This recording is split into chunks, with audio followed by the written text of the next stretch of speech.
Good morning, David. Thank you so much for joining me and joining Egypt Oil and Gas for our first online and exclusive interviews for the Egypt oil and gas sector. Thank you for being with us. Good morning, Sabah Alaikum, Mohamed. And first, I do like to thank you and Egypt Oil and Gas for the opportunity to have this conversation. I think your upcoming YouTube channel will become an important platform for all the stakeholders, in fact, in the Egyptian oil and gas industry, to exchange ideas and obtain insights. So very happy to be here.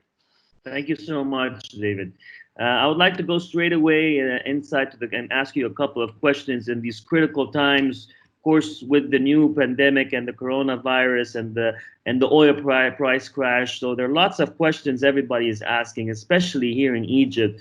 Everybody wants to know in the sector, what are the investors' outlook? How do we see the market in the coming period on the short term and the long term? Lots of questions that I'm sure that you, as a major investor in Egypt oil and gas sector, Apache as a major investor in the Egypt oil and gas sector, is very important that we give the information out to our readers and to our listeners of what's Apache's outlook and its position according to these crises. So I want to start by asking you that Apache has been a main support for Egypt's economic development. How did Apache push forward the economic wheel? Well, I think the contribution that Apache has made throughout the years has been really driven by a number of things. They are, I guess, in my mind, commitment, performance, our core value, and really the partnership that we have.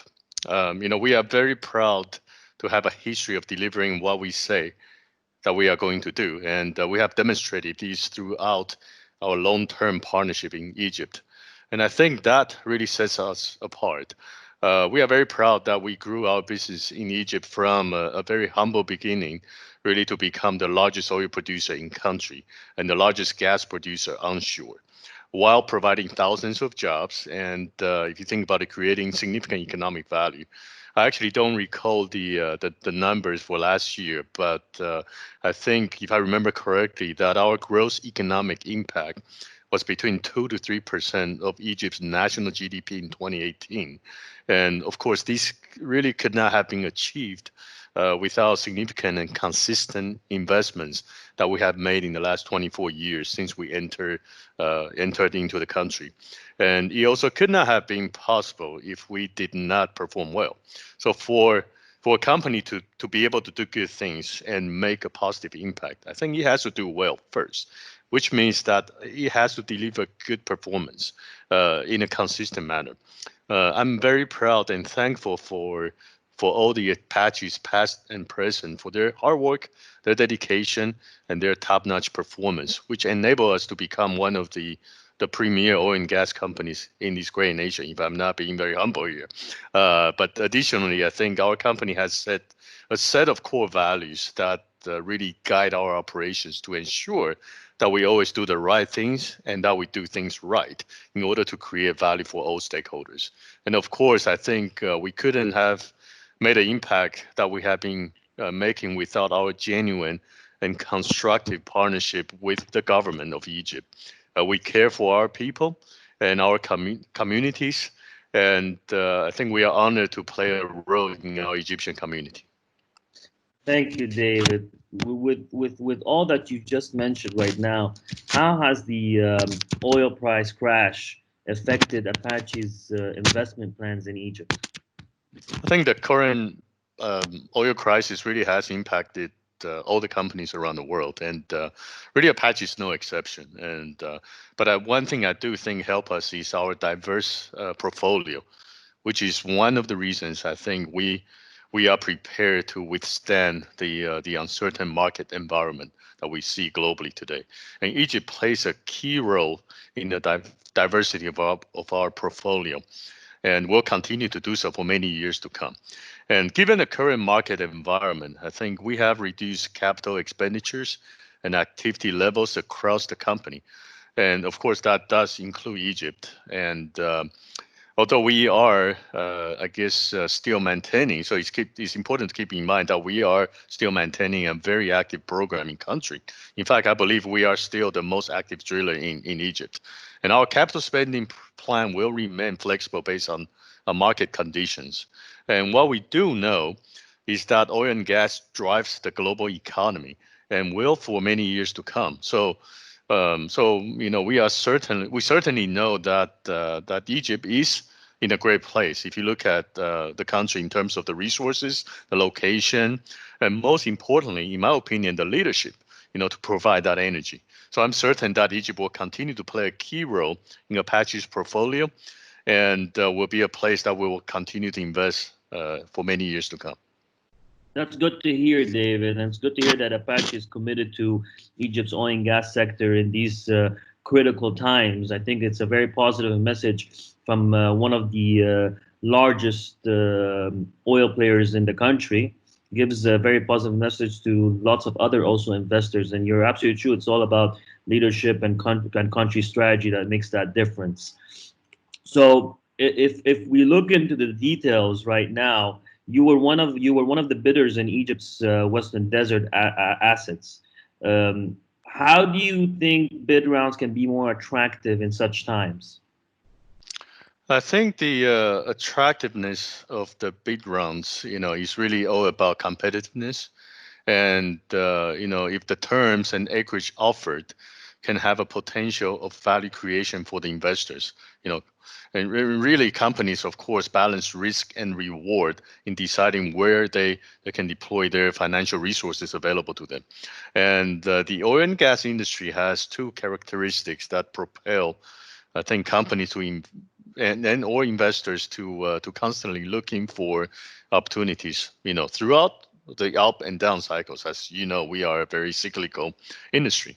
First of all, our industry is capital intensive, and projects normally have a long time horizon. So then the other side that you need to look at is that we are also in the depletion business. So in order for us to really be sustainable and viable for the long run, we need to constantly looking for opportunities to replenish our opportunity inventory and resource base. And this applies to all the oil and gas companies around the world. And we believe that Western Desert still has tremendous opportunities to be explored and developed. And we are very confident that by combining our knowledge, our know-how, and the infrastructure we have put in place, really in the concessions that we have operating in the Western Desert, we will continue to generate significant value for the people of Egypt and, of course, to Apache shareholders.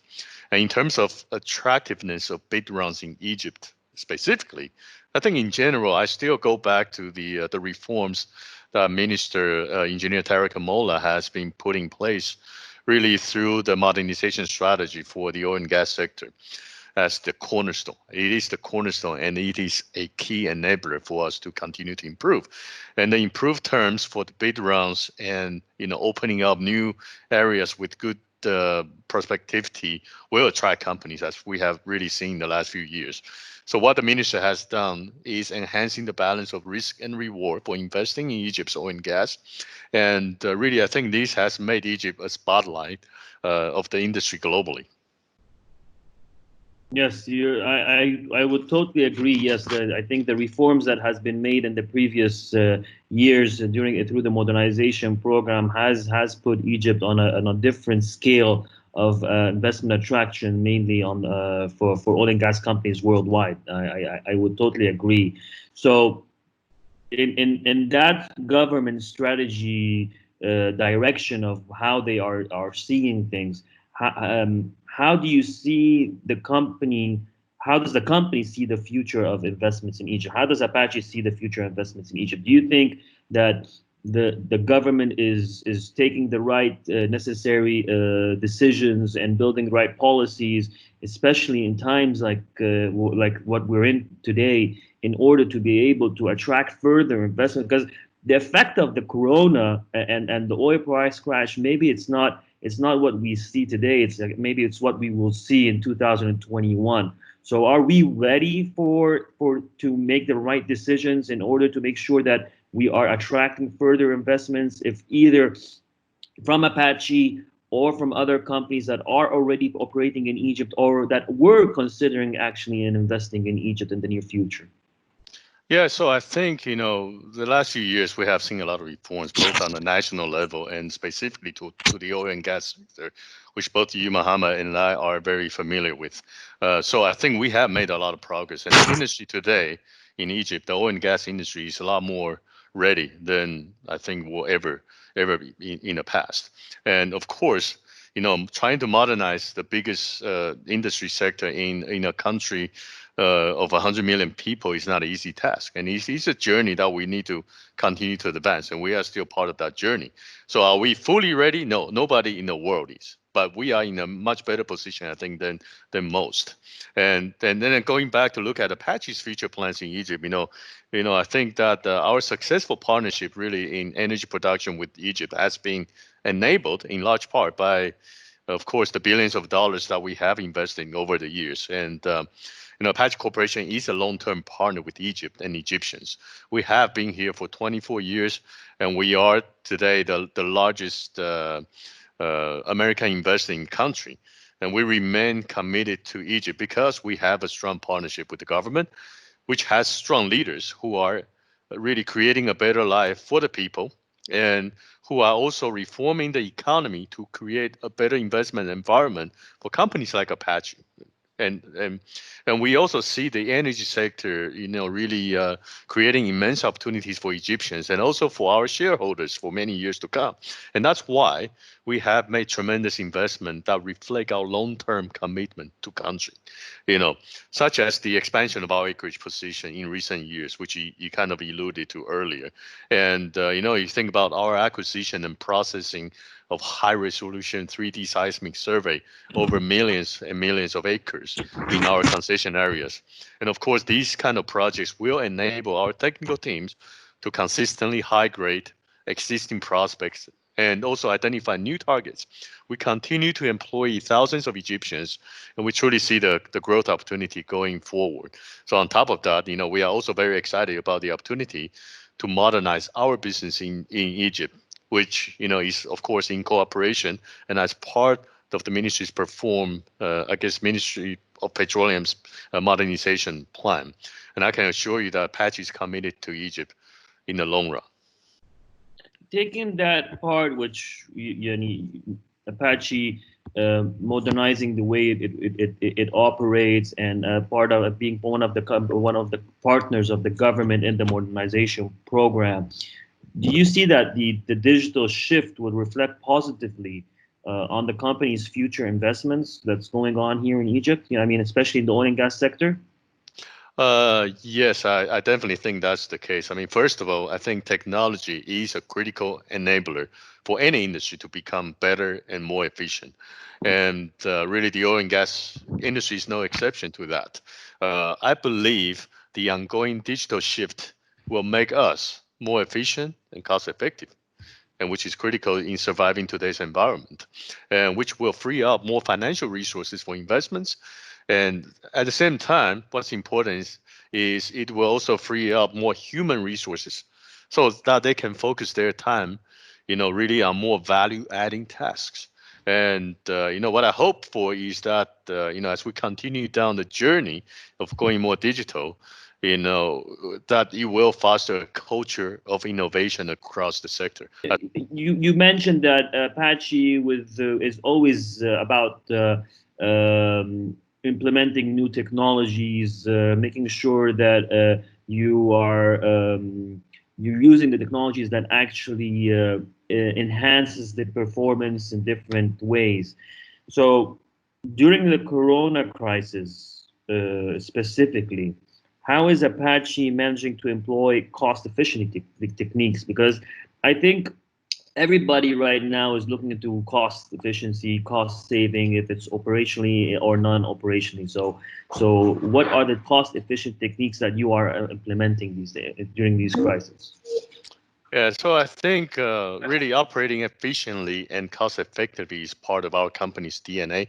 And we have really an evergreen cost optimization process where we constantly analyze, prioritize, and optimize every aspect of our business. And when the crisis hit, we reacted quickly to reduce spending that does not generate value in a new price environment or are not absolutely necessary. And we have identified and of course renegotiated some contracts so that they can reflect the current market condition.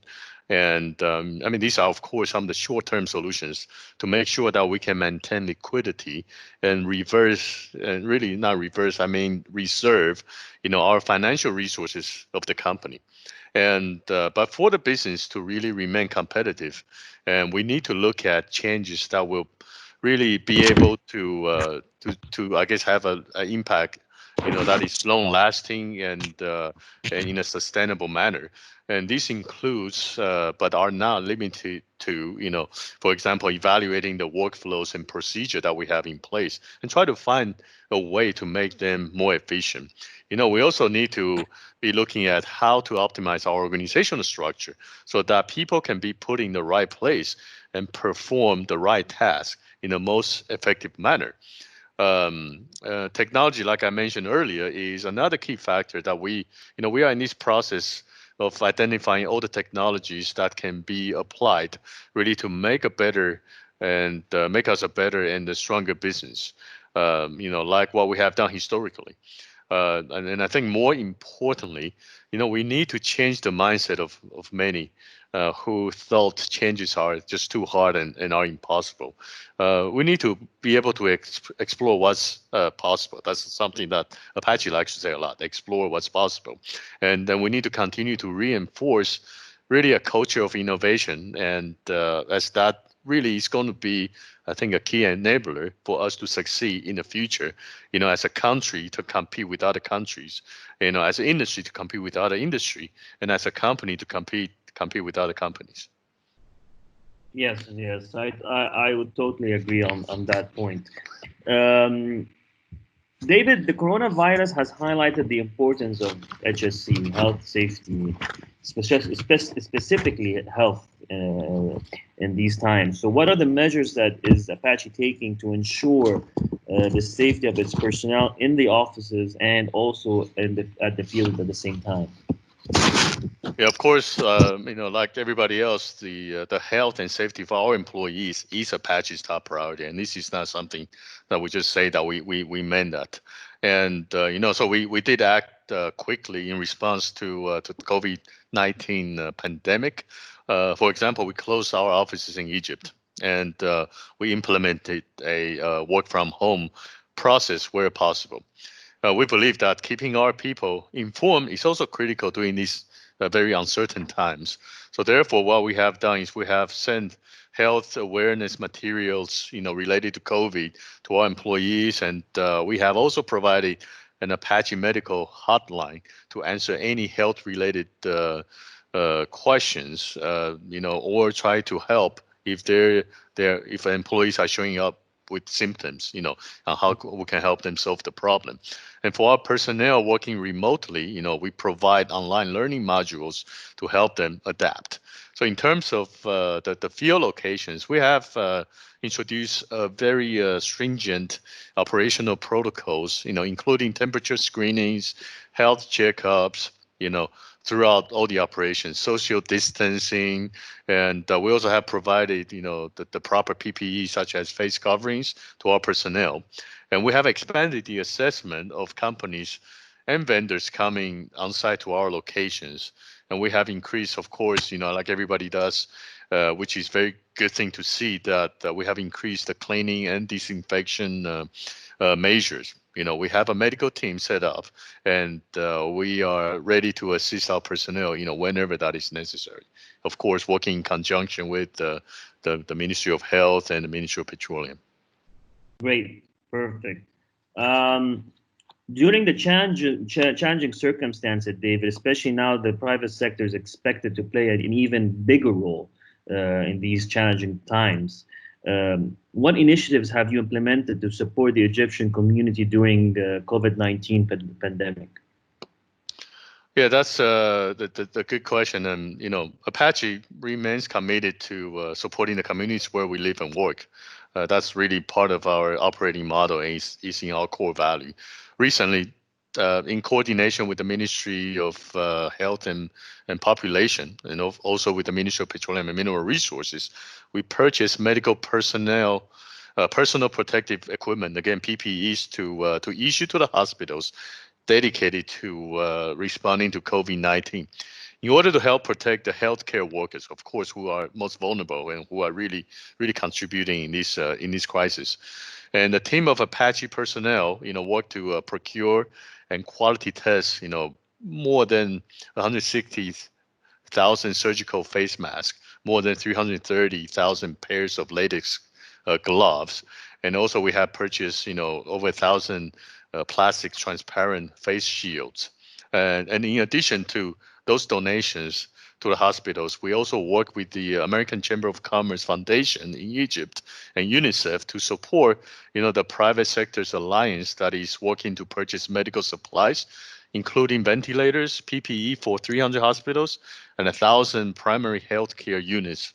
And I think also that program also supports about 50 quarantine and fever hospitals across the country.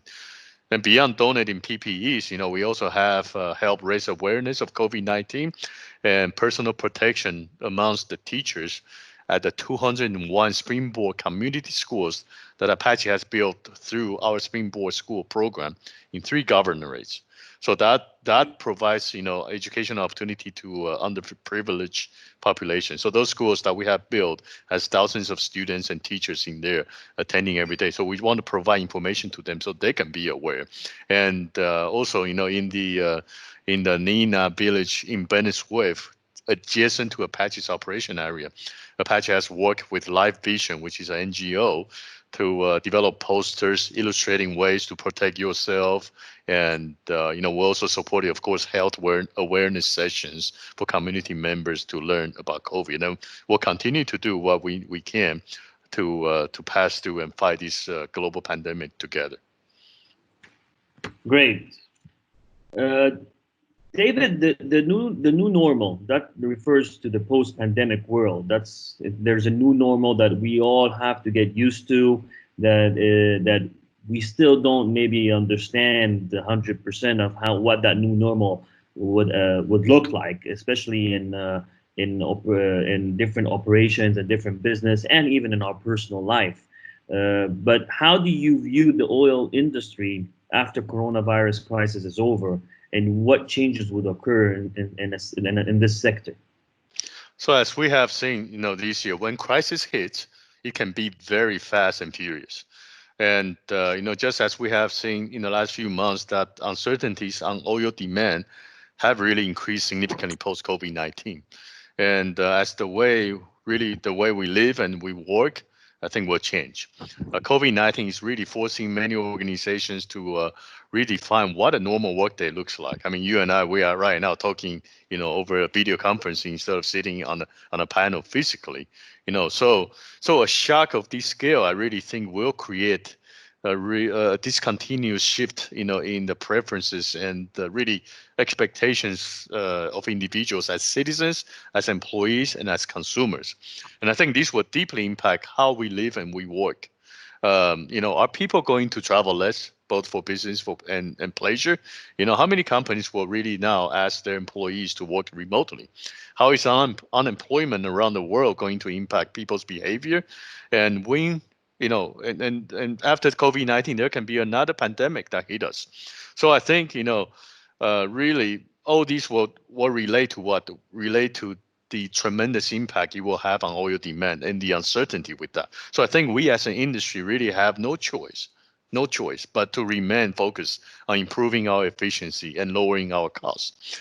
Because I think this really might be the only way for us to remain competitive and be prepared to survive the next crisis.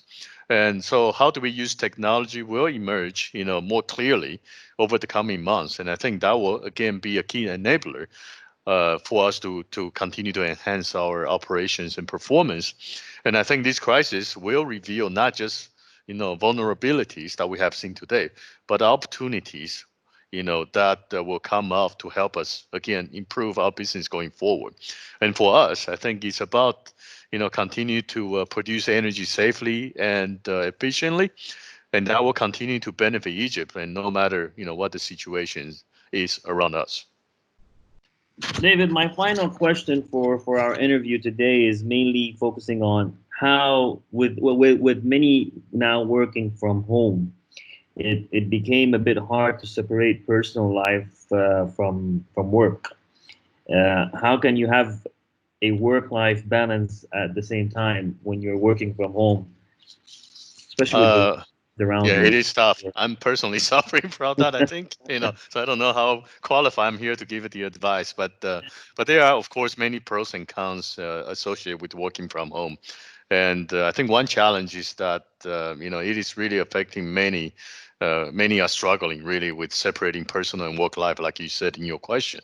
There are many suggestions available, to minimize this impact, such as, people say physically set up a different office, a different workspace, so you can have your family life, you can have your work life separately. Of course, not everybody will have that luxury.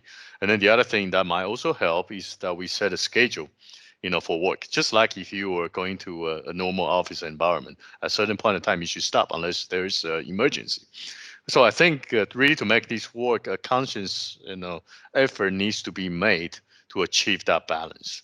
And beyond just the individual efforts, I also think that management companies really need to let their employees know that it is okay to separate work and personal life in this environment. And and we all as individuals, I think we need to be more respectful and considerate of our, which means that we really need to set boundaries. And this is very tough to do, especially many of us really have a tendency of focusing really on our jobs 24/7. Some of us are workaholics, and but we do need to keep that in mind that for these to be a sustainable and to be an efficient and productive way of work, appropriate breaks is necessary. At the end of the day, we are human beings, and we need to have breaks. And in addition, really, I think sometimes we need to think about what is the silver lining of working from home. What's the silver lining of this crisis? So for me, for example, personally, that my daughter, because I can spend more time with her, so she actually, she's 12 years old, and she has, I see that she has the talent to really cook really well. So she's been cooking me breakfast, desserts, lunch, and dinner. I never knew that she could done so much. And and my haircut, my wife, has been cutting my hair in the last few months. I didn't discover those are talents, but those are things that you need to appreciate. So then you can kind of balance I guess the new work model. So you appreciate the things you have, and then try to set some boundaries. I think we can all pass through this new norm. Yeah, I think I need to let my wife give her a chance to give me a haircut, and we'll see how would that work. That's right. David, thank you so much for this for sharing with us all these inside information about Apache and your views about the sector and investment in Egypt and the health and safety precautions that Apache is taking and all the support you're doing for this oil sector, for your employees, and also for the community here in Egypt. I really appreciate it so much. I know these are tough times, and I know times are very critical these days, and every minute counts, especially in such crisis. So you taking from your time to be with us today is really appreciated. And I hope you like the interview once it's published. Thank you so much. Yeah, and I truly appreciate the opportunity. And just know, and I see the industry has been very strong and resilient. So I know we're going to pass through this together and continue to do our jobs. So thank you and stay safe. Thank you, David. Same to you. Thank you so much. All right, see you, Mohamed. See you. Bye.